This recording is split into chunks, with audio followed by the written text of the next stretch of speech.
The DMV. If you are new to America, those three letters might already make you nervous.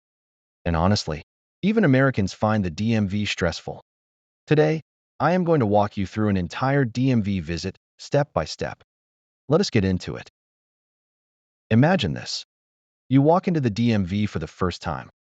There are people everywhere. There are different windows, different lines, different signs. It can feel overwhelming. The first thing you need to do is figure out where to go. Phrase 1. I need to get my driver's license. This is your starting point. When you walk in, there is usually a greeter, a security guard, or a staff member near the entrance. They will ask you what you need. And you say this. I need to get my driver's license. Say it with me. Go ahead. I need to get my driver's license. Simple, direct, perfect. Now, maybe you are not getting a driver's license. Maybe you need a state ID instead. A state ID is an official government ID card. It is not a license to drive, but it proves who you are and where you live. Very useful if you do not drive yet. In that case, you would say, I need to get a state ID. Or maybe you are renewing your license. That means your old one is expiring and you need a new one. You would say, I need to renew my driver's license. Practice that one. Try it now. I need to renew my driver's license. Great. Phrase 2. Which line do I need to be in? At many DMVs, there are different lines for different services. One line for new licenses. One line for renewals. One line for vehicle registration. You do not want to wait in the wrong line for an hour and then be sent somewhere else. So ask right away. Which line do I need to be in? Say that out loud. Which line do I need to be in? You might also hear the staff say, what are you here for today? That is your cue. Tell them exactly what you need, and they will point you in the right direction. Phrase 3. Do I need an appointment, or can I walk in? This is a very important question. Some DMVs require you to make an appointment in advance. Others accept walk-ins that means you can just show up without booking ahead. Some do both. If you are not sure, ask, do I need an appointment, or can I walk in? Your turn. Do I need an appointment, or can I walk in? And a quick note, if you can make an appointment before your visit, do it. It almost always means a shorter wait time. Phrase 4. I have an appointment. My name is. If you did make an appointment, this is how you check in. Walk up to the front desk or the check-in kiosk and say, I have an appointment. My name is. For example, I have an appointment. My name is Chris Gonzalez. Go ahead and practice with your own name. I have an appointment. My name is. They will find your appointment in the system, confirm your information, and tell you what to do next. Phrase 5. Take a number and have a seat. Now, this one is something the staff says to you, not something you say. But you need to understand it clearly, because it is one of the most common instructions you will hear at the DMV. Take a number and have a seat. What does this mean? Near the entrance, there is usually a ticket machine, like a little printer. You press a button, and it gives you a ticket with a number on it. You hold on to that number. Then you sit down and wait. When your number is called, either over a speaker or on a screen, you go to the window. So when someone says to you, take a number and have a seat, you know exactly what to do. Grab your ticket, find a seat, wait for your number. Say that phrase out loud so it sticks. Take a number and have a seat. Perfect. You have made it through the first part of your visit. Let us keep going. Your number is called. You walk up to the window. There is a clerk behind a glass panel. This is the moment most people feel nervous. Do not worry. We're going to get you ready for everything this clerk might say or ask. Phrase 6. What documents do I need? If you are not sure what papers to bring ahead of time, or if you have already arrived and you want to confirm, ask this. What documents do I need? Give it a try. What documents do I need? Here is what most DMVs require for a first-time driver's license or state ID. Proof of identity, usually a passport or birth certificate. Proof of your social security number, your social security card, or a tax document. Proof of your address in the state, like a utility bill, bank statement, or lease agreement. Sometimes, proof of legal presence, like a visa or immigration documents. Every state is a little different, so always check your state's DMV website before your visit. But those are the most common documents. Phrase 7. I have my passport, proof of address, and social security card. When the clerk asks to see your documents, you want to be organized and tell them exactly what you have brought.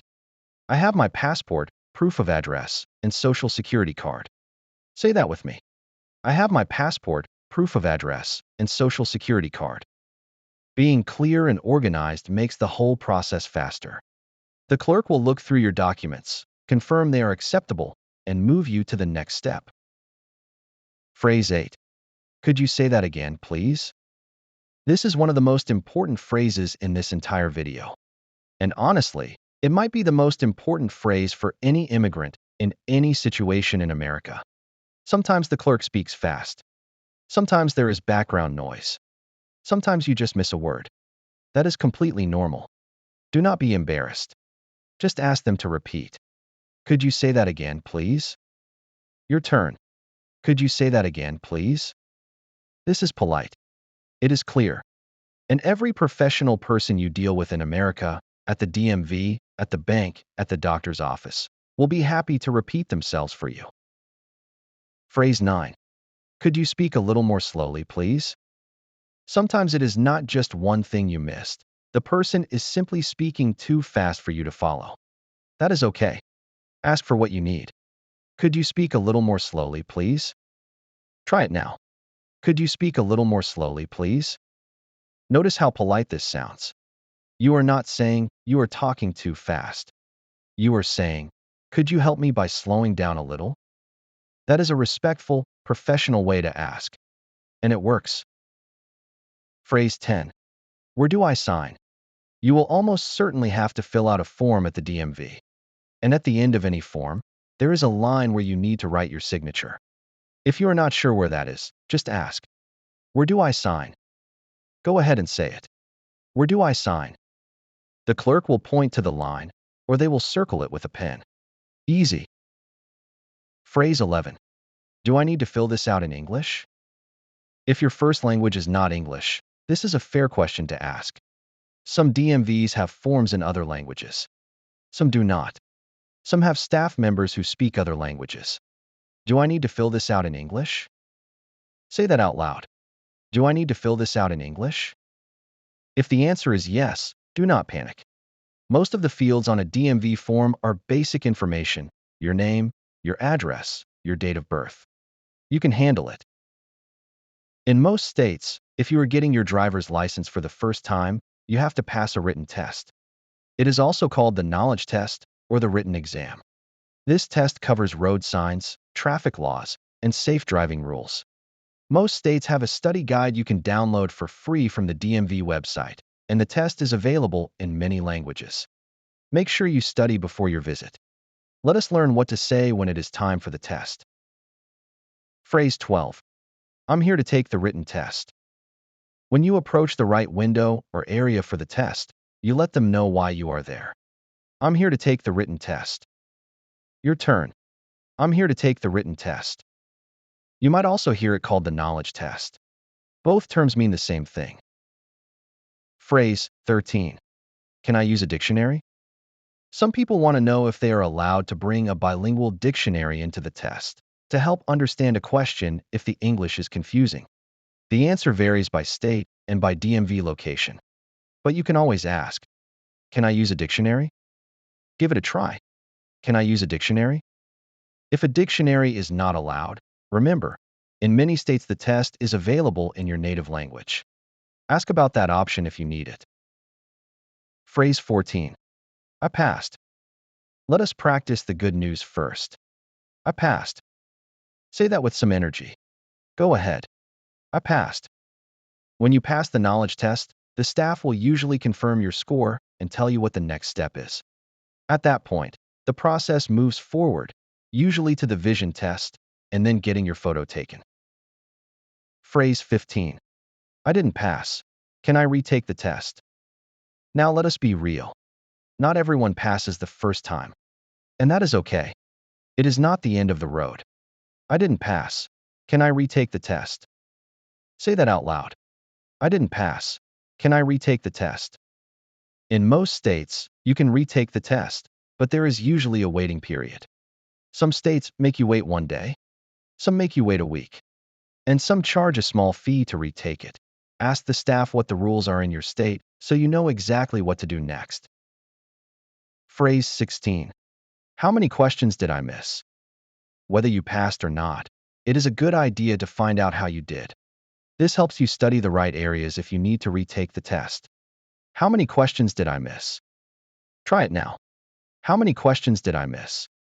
The clerk or the test system will tell you your score.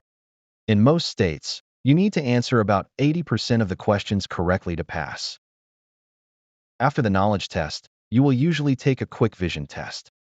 This is not something you need to study for. It just checks that your eyesight is good enough for driving safely.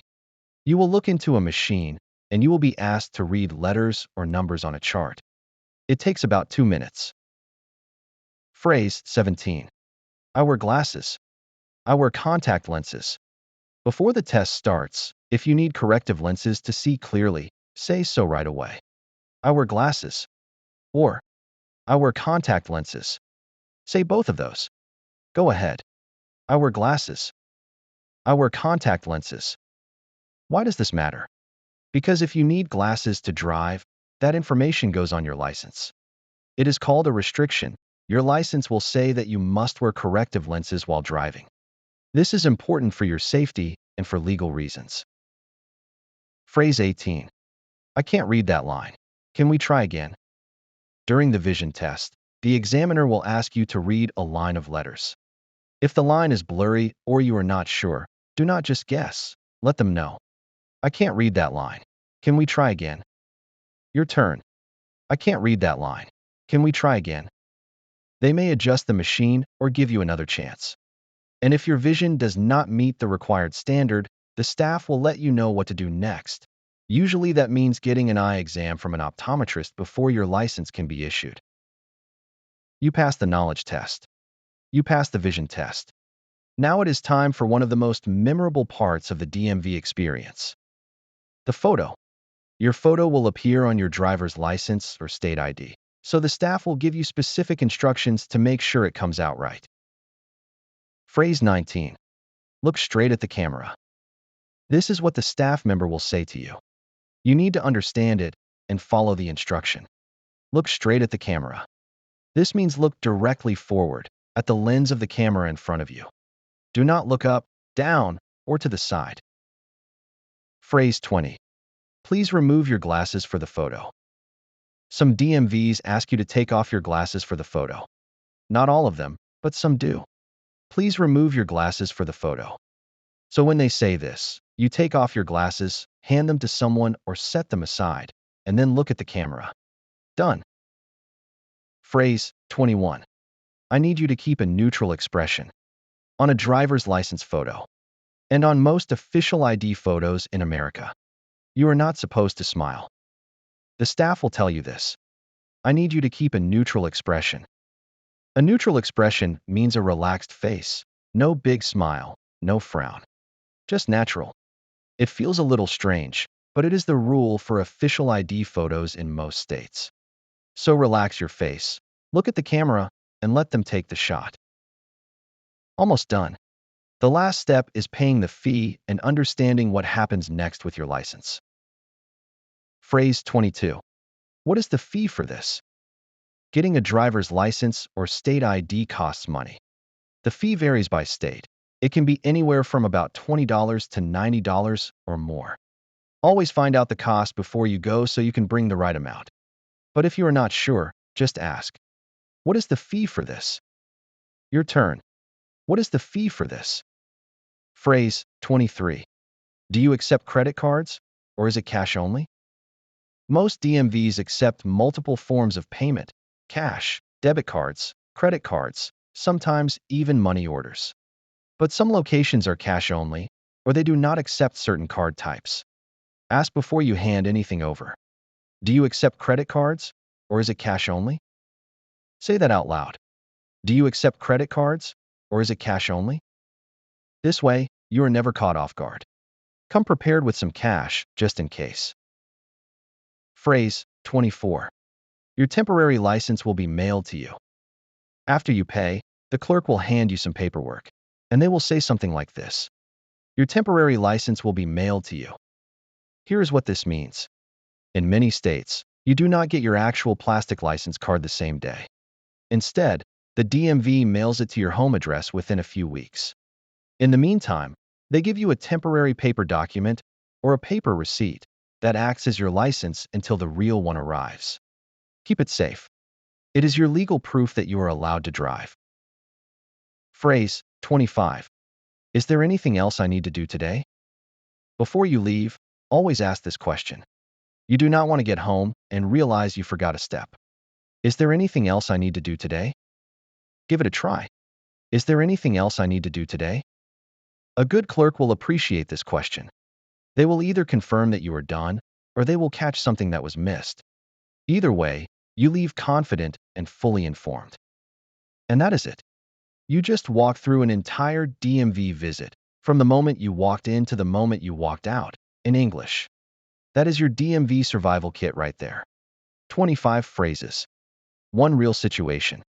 And now you are ready for it. If this video helped you, subscribe to Piece of Cake Speak English. Every episode of this series covers a different real-life situation in America: the bank, the doctor's office, the grocery store, the post office, and so much more. You are doing something hard. Learning a new language in a new country takes guts. Keep going. I will see you in the next one.